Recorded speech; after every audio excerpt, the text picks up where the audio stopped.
నమస్తే, this is Murthy from Visakhapatnam RK beach. కాలానుగుణంగా ఋతువులు మారుతూ ఉంటాయి. వేసవకాలం, శీతాకాలం, వర్షాకాలం. ఈ కాలానుగుణ పరిస్థితిని బట్టి వాతావరణ పరిస్థితుల్లో అనూహ్యమైన మార్పులు మనం గమనిస్తూ ఉంటాం. ఆ మార్పుల్లో ప్రస్ఫుటంగా మనకు కనపడేది ఏంటంటే, శీతాకాలానికి వేసవకాలానికి, అంటే వర్షాకాలం వర్షం వస్తుంది పెద్ద తేడా కనపడదు, కానీ శీతాకాలానికి వేసవకాలానికి రెండింటిని మనం అంటే కంపేర్ చేసుకుంటే చాలా గమనించదగ్గ మార్పులు. ఇప్పుడు టైం సుమారుగా 6:20 అయిందండి. చూడండి, మామూలు రోజుల్లో సండే మన సమ్మర్లో వస్తే కనుక 6:30 కంటే ఆ తూర్పు నుంచి సూర్యారావు గారు ఎంత భయంకరంగా, అంటే మార్నింగ్ సుమారుగా 4:30కే సూర్యోదయం వచ్చేస్తుంటుంది. అందులోనూ ఇటువంటి ఓపెన్ ప్లేసుల్లో, అంటే నేను ఎక్కడ ఉన్నాను, ఆర్కే బీచ్ దగ్గర ఉన్నాను. ఈ ఆర్కే బీచ్ అంటే ఓపెన్ ఏరియా కదా, ఇదిగోండి సముద్రం కనబడుతుంది కదా. ఇంత ప్లేస్లో, ఓపెన్ ప్లేస్లో అయితే సుమారుగా మోస్ట్లీ 4 నుంచి 4:30 లోపే మనకి సూర్యోదయం యొక్క ఆనవాళ్ళు కనబడుతూ ఉంటాయి.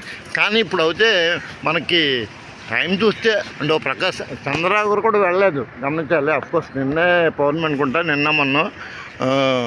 అయినప్పటికీ 6:30 కావస్తున్న మరి ఈ చీకటి ఛాయలు ఇంకా పోలా. ఓ ప్రక్క నుంచి మంచు దుప్పటి ఇంకా అలా కప్పుగానే ఉంది నగరం అంతా. ఇక మన మంది కూడా ఇంకా నిద్ర లేవలేదు అనుకోండి, అది వేరే విషయం. మరి వాకర్స్ జాకర్స్తో వాళ్ళ పన్నాలు తీసుకుంటున్నారు కదా. ఇక్కడ చూడండి, ఒకటి ఫుడ్ ఒకటి రెడీ అవుతుంది.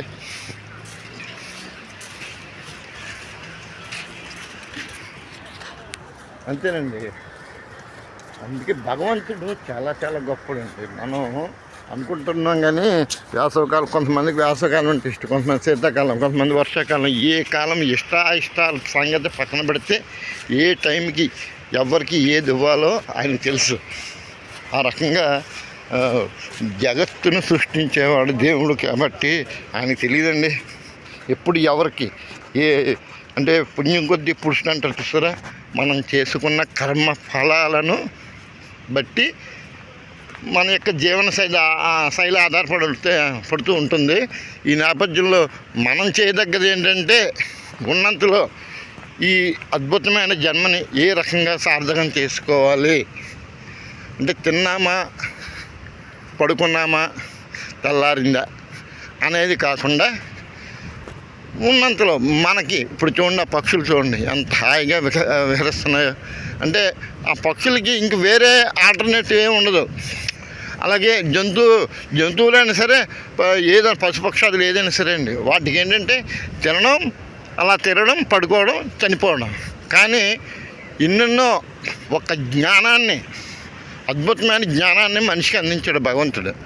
ఆ జ్ఞానాన్ని ఉపయోగించి నలుగురిలో మమేకమవుతూ ఈ సమాజ శ్రేయస్సు కంటావో, లేకపోతే నీ చుట్టూ ఉన్న సమాజం ఉన్న పెద్ద పెద్ద మాటలు ఎందుకులేండి, మన చుట్టూ ఉన్న వారికి, మన తోటి వారికి ఇబ్బంది కలిగించకుండా సౌభ్రాతృత్వంతో, సహకారంతో వెళ్తూ ఉంటే అంతకు మించింది ఏముందండి.